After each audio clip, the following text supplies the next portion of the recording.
Hello, good afternoon. So today we're looking at functionalism and the inverted spectrum. On Wednesday, we'll look at John Searle's classic article, Can Computers Think?, where he gave the Chinese room argument that still reverberates around the world. There's no lecture on Friday. I'll be away on Friday. Let's just go back to the beginning of the class. We were talking about imagination and whether you can imagine the mental life of a bat. And the argument there was, you might know everything there is to know scientifically about the bat. You might pull every cell in the bat apart. You might have a comprehensive understanding of how the bat's wired. But still not know anything about its mental life.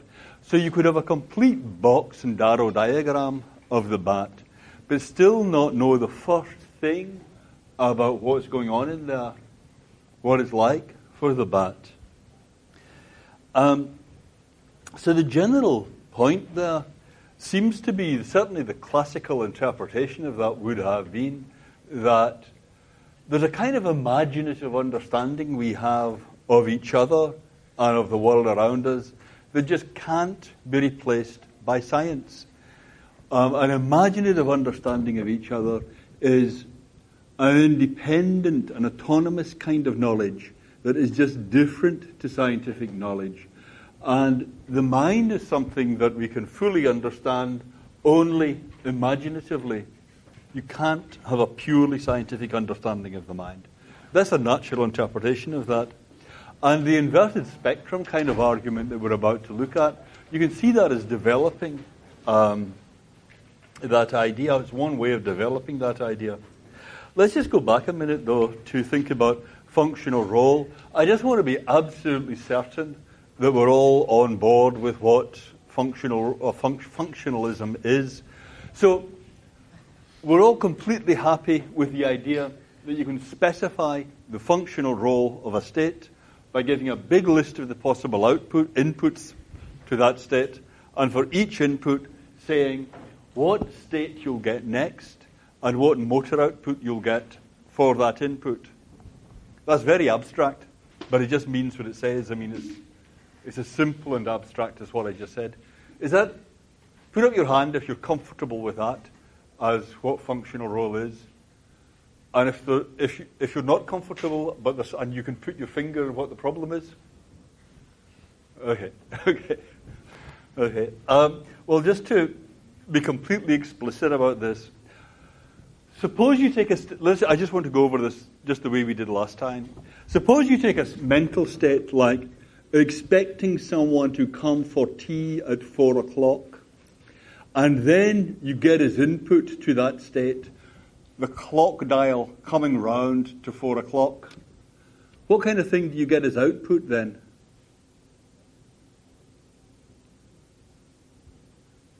Is this a generation thing? Do you guys know what I mean when I say having someone to tea at 4 o'clock? Does that still go on?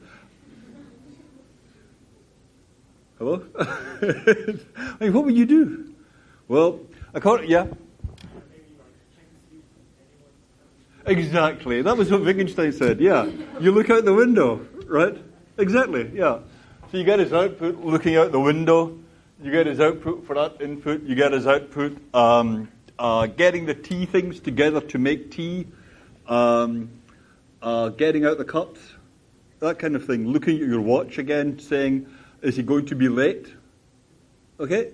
So you can talk about the functional role of that state, expecting someone for tea at 4 o'clock. But then, when you've specified the functional role, you've said everything there is to say about what that state is. There's no possibility of someone doing all that stuff, but not really be expecting someone to come for tea at 4 o'clock. You see what I mean? You can just subtract that expecting someone to come for tea at 4 o'clock, and I've just told you what the whole state is when I've specified all those inputs and outputs. Yeah? It's not like there's some inner feeling that might be there or not. All there is to it is that you do all that stuff. That's functionalism. Is that okay? Put up your hand if that's okay. Boy, very good. Okay. There's one other example. Suppose you're asking about someone. Suppose you're saying, does he miss Sally? Is he missing Sally? And he says, no, I'm not missing Sally. I'm glad she's gone. But then if you give him his input mentioning Sally's name, he bursts into tears. You get his output. He says, would that she were here. And so on. If you get all those appropriate outputs for all the inputs, then he's missing Sally. There's no more to missing Sally than that. Yep? The output doesn't have to be physical, right? It does not have to be physical, right? It might be that all that happens when you mention Sally is his bosom is gnawed by remorse. Yeah, right. And that's not an outward state, right? He might do that without moving a muscle. Yeah. Okay, so we're all comfortable with what functionalism is. So it seems pretty plausible for those kinds of states, for something like missing Sally or expecting someone to come for tea at 4 o'clock. But then the question is, does that work for every kind of mental state? And the kind of objection we're going to look at now says it doesn't work for sensations, it doesn't work for experience, and in particular, it doesn't work for color experience. So I just want to think a little bit about experiences of color. Okay, if you look at the one on the left and the one in the middle and the one on the right, you're experiencing 3 different colors. That's all right? You have 3 different color sensations. Follow me very closely. These are 3 different color sensations, and when we talk about the sensations, we're not really talking about something out there. We're talking about something in your mind. Right? That's different when you look at the one on the left, the one in the middle, and the one on the right. So these 3 different experiences you have, the technical term that people use is qualia. Right? These are 3 different color qualia. Okay, here's a possibility. Suppose you woke up one morning and you found that all the colors of all the objects around you were different. So the sky's a different color to the way it used to be. The sky seems red. The fire trucks seem blue. There's been a systematic change in the color of everything. But although you're very upset and bewildered, it looks like. So that's the way it looks before you go to sleep, and then that's the way it looks afterwards. Look at that. So is that quite clear? Before you go to sleep, after you go to sleep? Right? You want it one more time? Right. Okay. So it's quite different, right? You can see that. That was quite different, yeah? But nobody else notices any difference. Well, at first, that's going to be very confusing. At first, you're going to be talking different to everybody else. But over time, you'll be able to adjust your color words so you talk the same way as other people. If you're in a store and you say, I'd like the red one, I'd like the green one, in order to get the one you want, you'll have to vary the words you're using so you talk to apply the green to the same objects as everyone else applies the word green to. So you could adjust like that. And actually, after you've adjusted and you're using your color words just the same way as everybody else does, it might be that you just forget that all this happened. Maybe you're sometimes haunted by the thought, it seems like a dream, but the colors used to be different. But no, that can't be, you say to yourself. So at that point, are your color experiences the same as everyone else's, or are they different? Are your qualia the same as everyone else's, or are they different? Yeah? Could you ever prove that it's the same? How could it be scientific? Could you prove it? Yeah. No, but how? How? I don't know. Is that a proven thing that what I'm seeing, like this board that I'm seeing, I'm like what everyone else is seeing? Is it a proven thing that it's the same, that you're getting the same right now? Yeah. Yeah. I don't really see how it could be a proven thing, do you? No, that's right. Yeah. So you mean, okay, so maybe that's what's going on right now? Yeah. And maybe it was like that since birth. Yeah. Maybe I was just born getting the colours different to everybody else. Maybe you were just born getting the colours different to everybody else. Maybe everyone's different. Maybe there's maybe there's no saying what's normal. Yeah, as so often. Yeah, that could be, right? So it could be that all our colour experiences are round different ways from everyone else's. So maybe you were born that way, or maybe we weren't.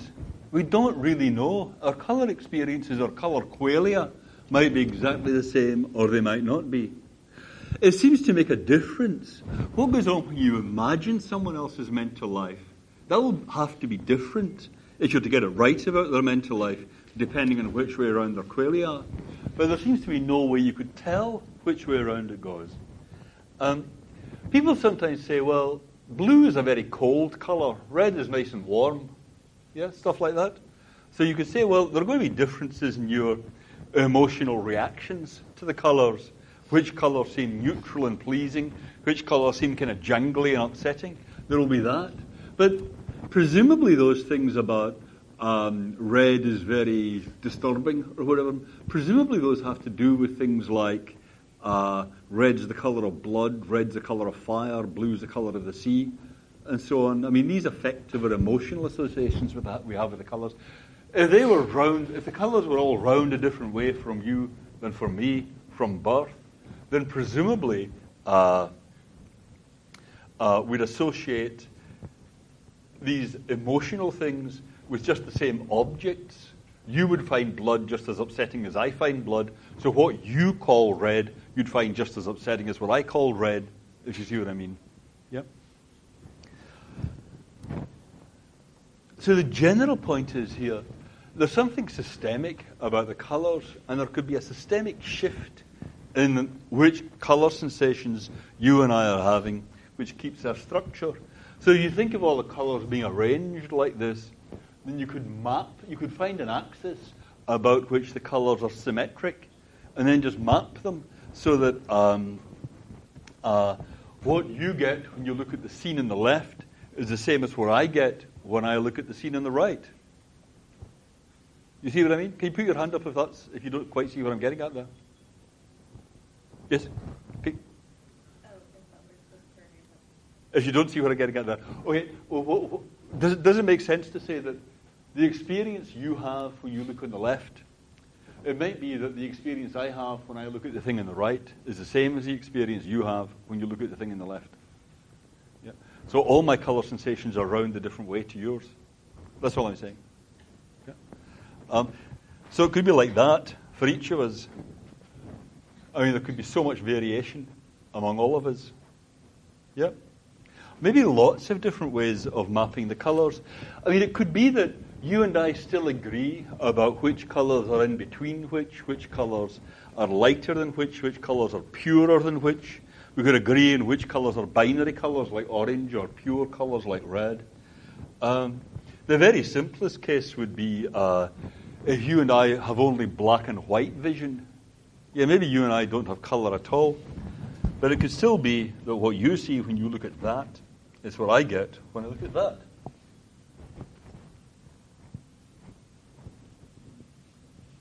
Okay. So my general point is the one that you guys got 5 minutes ago, that if your colour experiences or mine are different in that way, then we can't tell. Yeah? I'm just curious, how many of you have had this thought, this possibility, before coming to class? Yeah? Very good. I don't know if this happens because it's people who are troubled by this kind of thought that come to philosophy classes, or if that's actually representative of of our culture as a whole. But anyway, okay. So that's a familiar idea for many people. So let's just look back to where we got to in thinking about functionalism. How come we got to thinking about functionalism in the first place? Well, we looked at Descartes and dualism, right? The mind. How can the mind be physical, you say? But then supposing that the mind is made of a different kind of stuff doesn't help. Because how could the mind be made of ectoplasm? What is ectoplasm? And then we said, well, maybe we should be behaviorists and say mental states, having a mental state just is behaving in a certain way. And then Putnam had this objection about super Spartans that said, well, you could have pain, but your pain might not be connected to behavior at all. I think he said, well, maybe the pain is just being in a particular physical state, having a particular physiological condition in your brain. But then there's a problem that creatures with quite different physiologies could also have pain, the problem of variable realizability. So then we say, it's not what particular physiology you have, it's how you're wired up. It's not the brain state itself that matters, it's the functional role. So being a switch, it just all that matters for being a switch is how the thing is embedded in a bigger system. Being a pain or being a sensation of red or being a sensation of green, it doesn't really matter what physical stuff the thing is made of. It just matters how it's embedded in a bigger system. So whether you're having a red sensation or a green sensation, according to functionalism, is not a matter of which particular physical state it is. It's just a matter of how the experience is embedded in a bigger system. So that's how you describe functional role. For each state, you describe all the possible inputs to it and what outcomes you get for each possible input. So then, what is it to have a red sensation if functionalism is right? What is it to be having a particular kind of quality? Well, we know generally what it is. We know schematically. It's that you're in a state that, given a fire truck as input, gives saying that one's red as output. Given a blood as input, you might get that saying that's the same color as the fire truck as output. Right? So that would be how you'd say what the sensation of red is. But suppose that your spectrum, suppose that your color experiences are round the other way from mine. You and I could still be wired up in all the same ways. The box and arrow structure that you have could be exactly the same as the box and arrow structure I have. Right? So you can't explain what it is to be having a particular color experience just by talking about functional role, just by talking about how the person is wired up. Because you can keep the box and arrow structure the same between you and me, but vary which colors we're experiencing. Which particular color experience you're having is not a matter of functional role. You're getting this experience when you look at the campanile. I'm getting this experience when I look at the campanile. But when we look at the campanile, the ways we respond to the colors could be exactly the same.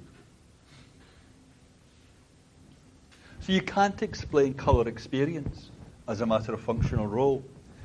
Functionalism misses out that difference between your color experience and mine. The interesting thing here is that you can have an imaginative understanding of that experience. I mean, it seems so easy. That's what we started out today with. You can just imagine my experience as being different to yours. That's not hard to do. I don't even need to keep doing that thing with the color inversion, right? You can imagine it very easily that my experiences might be different to yours. But when you're doing that imaginative thing, you're catching on to an aspect of my experience that is different to the functional role. Someone said, how could you tell? Well, if it showed up in the functional role, you could certainly tell. Suppose that you and I are both looking at a fire truck. Suppose that there's some difference between my functional role and your functional role. Then you could test for that. If my color sensation I always find a bit scary, and your color sensation you always find reminds you of home, well, we could check that. We could do all kinds of tests that would show up where that difference would show up. But we're talking about a difference in color sensation here that's not going to show up like that. So you can get onto this difference by the use of your imagination. There is no way in which a scientific approach to the mind could get onto that difference. This is something that is forever going to elude science. So people sometimes... Actually, let me take your question. Yeah. Doesn't that depend pretty strongly on the way you categorize the states? Yeah, we're just talking about... that's a topic, the way you characterize the state. So that's right, yeah. Because if you're basically arguing that like two different mental states can be represented by the same state like on this like table, right? Because it all has That's the right. same inputs and outputs. That's right. But could it be possible that like the way you're characterizing the state is not actually one state, but it's like an array of different states that have like internal variables that you're missing? Like possibly the external reaction to colors could be the same, but there could be some internal neural information you could maybe find in the MRI that would distinguish between the two color experiences. That's very good. Okay. There are two different things in what you're saying. One is there could be some internal difference in the functional role that doesn't show up in behavior. Yeah? And the other is maybe you could get at it by looking at the physiology. Yeah? The idea that you get at it by looking at the physiology doesn't help on its own because of this thing about the octopus. Your physiology might be different to mine, but you and I might still be having the same color sensations. In fact, there are going to be variations. In fact, there will be lots of variations in the physiologies of any two people in the class. But we won't automatically say that means their color sensations are different. Yeah, so we just allow for variable realizability there. The other thing is an internal difference, right? And that really is interesting. But what could it be, this internal difference? So that's what I meant about maybe I find the color experience when I look at a fire truck scary. Yeah? Well, that would be an internal difference. Maybe I'm not the kind of guy that shows fear in my behavior. You know, trap me as long as you like, I just won't do it, right? But nonetheless, I got the fear. Yeah? That might be the kind of thing. Yeah? But it just seems so obvious that there need not be that difference between us, even internally. You see what I mean? That maybe the fear is just a result of some association with what happened long ago. Yeah? But of course, if the inversion of the spectra is pervasive enough, then I'll have all the associations with this scene that you have with that scene. Yeah. So it's not going to show up internally even. And incidentally, just contrast here these cases I began with, like expecting someone for tea at 4 o'clock. What you're getting is different from what I'm getting. Okay. Expecting someone for tea at 4 o'clock. It wouldn't make sense to suppose that your expectations are kind of round another way from mine, even though the functional role is the same. Or that the functional role of you missing Sally is the same as the functional role of my wanting a bun. These are just different. The functional role will be different if these states were different. But in the case of color, it seems different. In the case of color, it seems like you could keep the sensation itself the same and change the functional role, or vary the sensation, but keep the functional role the same. So that really seems like a problem for functionalism. It seems to show another way in which imaginative understanding goes beyond what a scientific functionalist account can get at. Plain as day?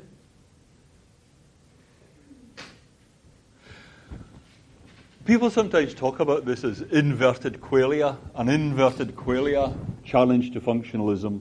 Like with Ned Block and this, remember this robot we had last week with 1 billion people driving it around? Yeah? That was supposed to be a case where the robot has the same functional structure as you or me, but no qualia at all. Yeah, so that's a problem for functionalism.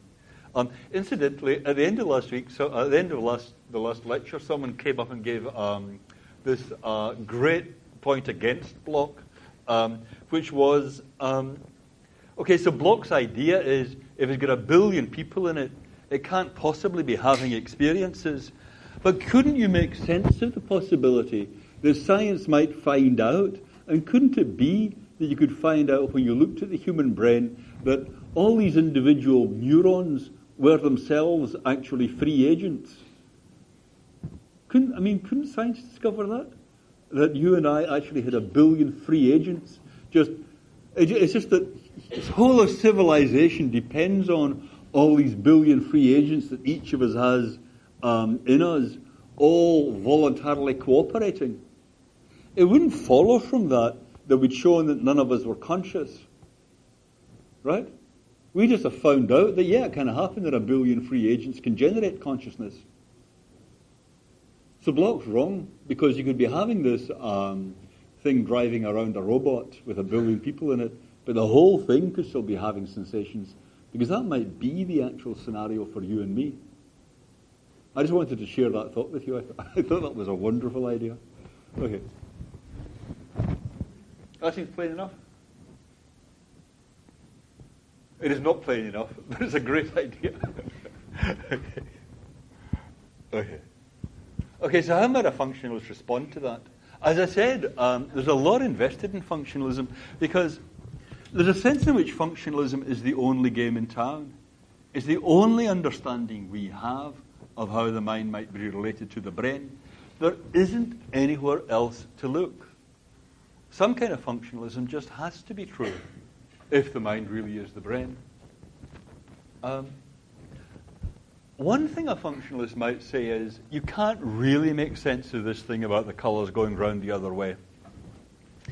It's just a kind of pervasive fact about the mind that there are some differences you might say exist between your mind and my mind that they seem to make sense at first, but they don't really make sense. One good example is how strong your desires are and how strong my desires are. You say things like, I really want to do this, or I'd prefer that a little bit. Suppose you and I are talking about going to a movie, and you say, I say, what about a cowboy movie? What about something with Jimmy Stewart and a cowboy hat? And you say, no, I want to see a Woody Allen film. And I say, well, I quite like Woody Allen. And you say, I cannot bear these old cowboy movies. I'd rather be dead than sit through one of these things. But I just love Woody Allen. And I say, well, I quite like Woody Allen too, but I have a mild preference for old cowboy movies. But the thing is, any one of my desires is of such titanic magnitude compared to any of your puny preferences that the smallest difference between any two of my desires dwarfs the largest difference there can be between two of your tiny preferences. You see what I mean? So that could be, right? So this is the, well, do I need to draw this? The situation is, here are my preferences.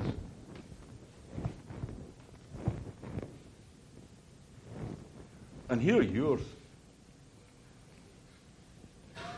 Right? Something like that. So every kind of desire I have is vastly outbulks anything you have. Does that make sense? It seems to me that's not just disagreeable. That doesn't actually make any sense. It kind of conveys an attitude. But you can't really compare the strength of people's desires like that. You can put people's desires in a relative ordering. You can say which one you prefer to which. You can say what you do, what you prefer to what for any pair of things that you'd like. You can do a relative ranking of all your preferences. But there's no such thing as an absolute scale where you can put your preferences and mine in some kind of basket and say, well, absolutely, mine are vastly larger than yours. That just doesn't make sense. It's kind of like absolute and relative space. The relative thing makes sense, but the absolute thing does not. Yeah? It makes sense to say that the relative position of the chairs in the room has shifted. It makes no sense whatever to say maybe the whole of the universe has moved. That doesn't, you can't make anything of that, right? There are other examples. I mean, it makes sense to go to the optician and be told that you don't see everything as sharply as everyone else. Or you can be told your field of vision is not as big as other people's, something like that, and you might get some corrective for these things. But suppose you go to the optician and the optician says, your field of vision is just the same as anyone else's, and your acuity is great. Your acuity is fine. You see everything just the same, with even better sharpness than other people. But you have one big problem. You see everything smaller than other people do. And of course you don't notice this in everyday life because your acuity is good and your field of vision is good. But you see everything smaller. But we have this very expensive treatment that will get you right. I mean, if you wear spectacles then or contacts, you will know that sometimes you get a new pair of spectacles and everything looks smaller, right? Am I the only one that happens to? That happens, so I promise you, that happens sometimes. And then you kind of adjust and you think, hey, they've stopped working. These are not working anymore. But it doesn't really make sense to say whether you're seeing people the same size as I do. Maybe you see everything much bigger than regular people and I see everything much smaller. Those comparisons just don't make sense. You can make sense of relative acuity, relative size, but no more than that. Or with inverting prisms, the Austrian psychologist Kohler famously gave people inverting prisms to wear that made everything look upside down. So he had his subjects. At first it's very confusing, right? Because the floor is up there, the ceiling is down there when you wear these prisms. But people adjusted to them very rapidly. Within 2 or 3 days, they were going around as normal. They were functionally the same as anyone else. One guy used to drive his motorbike around Innsbruck wearing the inverting prisms. So he was functionally just like a regular person, even though he's wearing these prisms. And in that case, it seems to me people aren't really seeing everything upside down or not. If you're wired up the right way, then you're seeing everything round the right way. There's no possibility that you see everything upside down with respect to me. I mean, does that make sense? It seems to make sense that your colours might be different to mine. What about being up and down being different? Maybe everything you see in the left, I see is on the right. I mean, even if we're facing the same way. if you see what I mean. Yeah? Does that stuff make sense? I don't think it makes an ounce of sense. For these aspects of visual experience, what's up and what's down, what's big and what's small, if you're wired up the same way as other people, then your spatial experiences are just the same. Isn't that right? You might think it makes sense that they could all be around different ways. Maybe I see everything a bit slant, what you'd call a bit slant. You see what I mean? But I've just adjusted to that. That makes no sense. My desires, all you've got for the strength of my desires is their functional organization. So it seems to me a functionalist could come back to this argument and say, you think it makes sense to say that your experiences might be round the other way from mine, but when you think about it, it doesn't make any sense at all. It doesn't make any more sense than these examples do.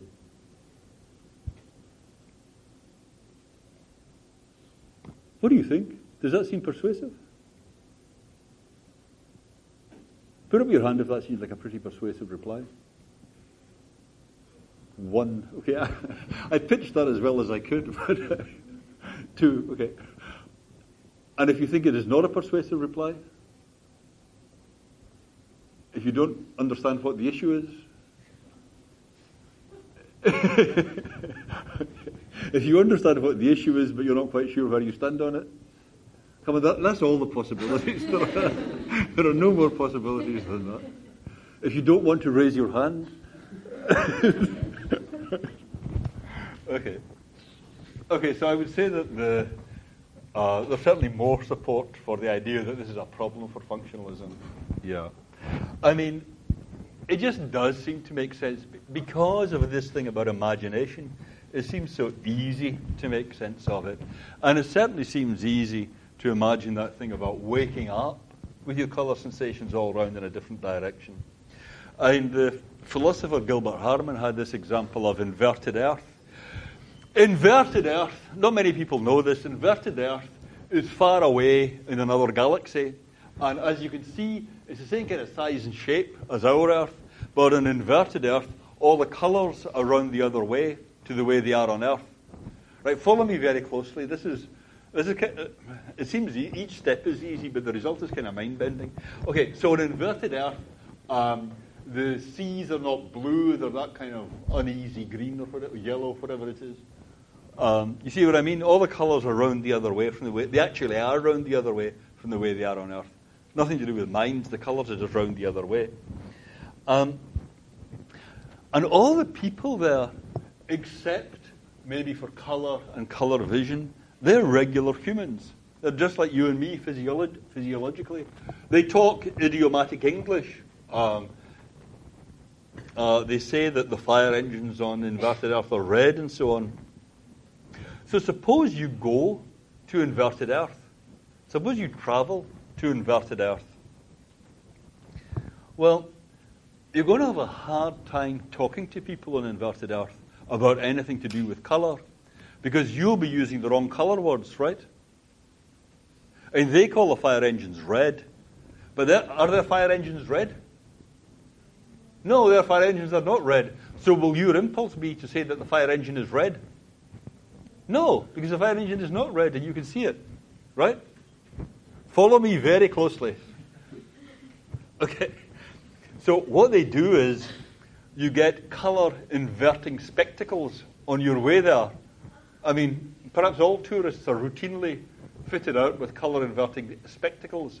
So now what's going to happen is that everything on inverted Earth looks just the same to you as the corresponding stuff on Earth, right? Are you following me? Okay. Whereas the people on inverted Earth are physiologically just like regular humans, but they're not wearing the colour inverting spectacles. So when you talk unreflective idiomatic English to them about the colours of things, you're all talking the same language. You call the same things red, you call the same things green. Yeah? You enjoy the same paintings. But your colour experiences, are they the same as what the people on inverted Earth have, or not? Put up your hand if you think you're having the same colour experience as the people on inverting Earth. Glasses on. Yeah. Remember, your physiology is just the same as theirs, right? Except you're wearing the glasses, the inverting glasses.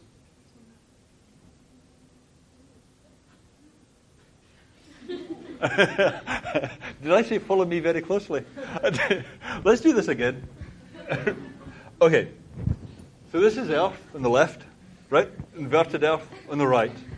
Okay?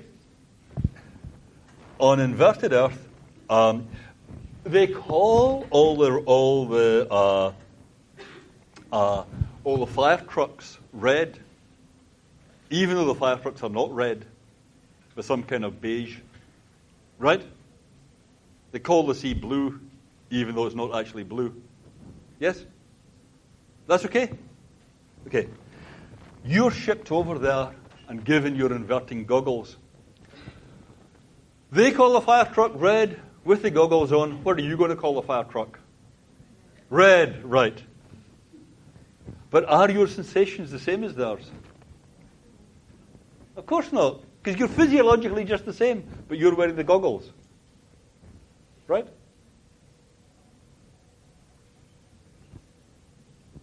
Is that too hard?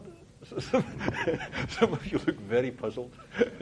It actually is very hard. I once talked to someone who actually has published a number of articles on this, and he told me it took him about 3 days to really get this into his head every time he went back to work on it. Yeah? You never know whether the sensations were different or the same. They're just using the same language. Right. Okay. So, like, you can't say that, like, my That's right. I think that's right. That's what you get. I think that's what you get to at the end of the argument I'm pushing. Yeah. I guess what I mean is, let's start out with the assumption that you and I, when we're physiologically the same and we're looking at the same external scene, let's start out with the assumption that we're getting the same sensations. Yeah. So let's start out with the assumption that if you and someone in inverted Earth, and suppose you don't have your goggles on, and you and the person in inverted Earth are both looking at a beige inverted Earth fire truck. The inverted Earth person the inverted Earth person will call it, what will the inverted Earth person call it? Red, right. And you won't call it red, right? You'd call it beige, right? But are your colour sensations the same at that point? Assuming that if you've got the physiology the same and the external thing the same, you're having the same sensation. At this point, you're presumably having the same sensation. If you're forgetting the gender thing, but we're going to get to that as the result of the argument, if you see what I mean. So then we say, okay, you put on the inverting goggles, and now you're both going to call it red, right? Have I got that right? Yeah? Okay. You see what I mean? Yeah. You're both going to call it red. But are your sensations the same as the inverted Earth person's? No. But are you functionally the same as the inverted Earth person? Absolutely. You give the same responses to the same inputs all the way through your mental life. So there is a difference in your colour sensations that can't be explained as a physiological or a functional difference. Yep? Like after you read Google, you got change the wavelength of the light so that you got reduced the red light, right? That's right. You've changed the wavelength of the light. That's just as it hits the retina. I don't really have a technical vocabulary to explain it all, but yeah. Sorry? How does the transition? Hasn't the input changed? Is that the question? Yeah, you're right. You could say, well, that's an important change in the input, but the trouble is, let's push the inverting goggles inside your head. Let's suppose that they're kind of contact lenses, right? Let's suppose that it's just something in the pigmentation of your eye. Yeah, that's different. Yeah. Then that's not going to be identifiable as a functional difference exactly, because it's the same external spectrum that you're responding to. Yeah, that's just a difference in the physiology. But we know that the physiology can't be the key thing because of variable realizability. Yeah. So the general point is that with the inverting goggles, I mean, just shrink them a little bit. Yeah. Then your functional structure can be exactly the same. The only difference is a physiological difference. Yeah? But still your sensations are round the other way from the other person's. So you can't explain what makes it the particular colour quality that it is, what makes it the particular colour feel that it is in terms of function. That's the argument anyway. It's good to resist this argument. I do mean to encourage it, but I just want it to be very clear what the argument is. People are like a newborn baby. A newborn baby, yes, right. Into the invert, and after 10 years, and you compare the two children, like the naked 10 years old children and the Absolutely, and then the same answer, right? they'll be functionally exactly the same. But their experiences, you might argue that their experiences are exactly the same too. The great thing about this example is it seems so compelling. I mean, you guys are all pointing out to me that the colour sensations are round the other way once you've got the goggles on. Yeah, that's the reason for doing it with the goggles. You see what I mean? Rather than considering just a transplanted newborn. Yeah. Okay. So there's a real problem for functionalism. This difference that seems so easily imaginable that just can't be explained functionally. Martina Nieder-Rumelan gives this argument. She says there are two types of red-green colour blindness. Red-green colour blindness is one of the most common forms of colour blindness, more common among males than among females. And the usual analysis is, if you're just a regular perceiver, not colorblind, then there are three cone types, BGR, and different kinds of photopigment in each cone in the eye. And these different levels of photopigment are the differences in which light spectrums the cone is responsive to. Okay, that's not too technical. That's all right so far? Yeah. So three kinds of photopigment in these different cones in your eye. And what happens in the two types of red-green color blindness is that the R cones, the photopigment that's usually in the G cones can also be filling up the R cones. Yes? And then these two types of cones can't differentiate red and green anymore. Is that all right? I know we're kind of long into the lecture at this point, but really, I promise you this is worth following. Keep with me. So you get three kinds of cones. Three kinds of cones. And the photopigment that's usually in the R1 can be spilling over into the green one. And then these aren't distinguishing red and green anymore. Yeah? Or it could go the other way, that the photopigment that's in the green ones has all overflowed into the red ones, the R ones, and then these two are not differentiating red and green anymore. So there's two different types of color blindness. Yes? Okay, red-green color blindness. So if you get these two types of red-green color blindness, and you know the statistics for these two types of red-green color blindness in the population, there should also be cases in which you have people with both types of color blindness.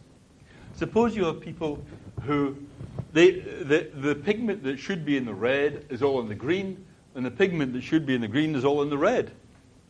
Right? You should get that too.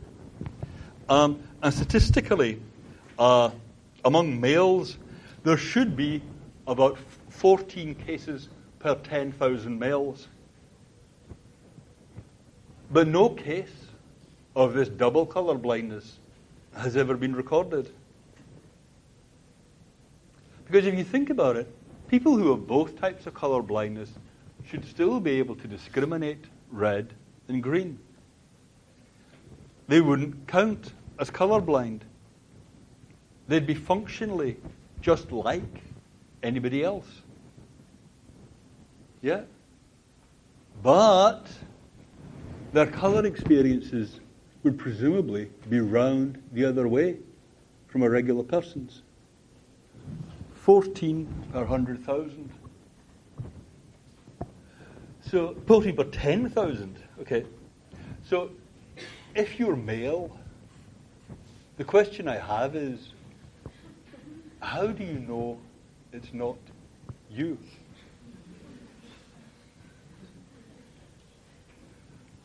And on that bombshell, we'll pack it up for today and pick up with the Chinese room on Wednesday.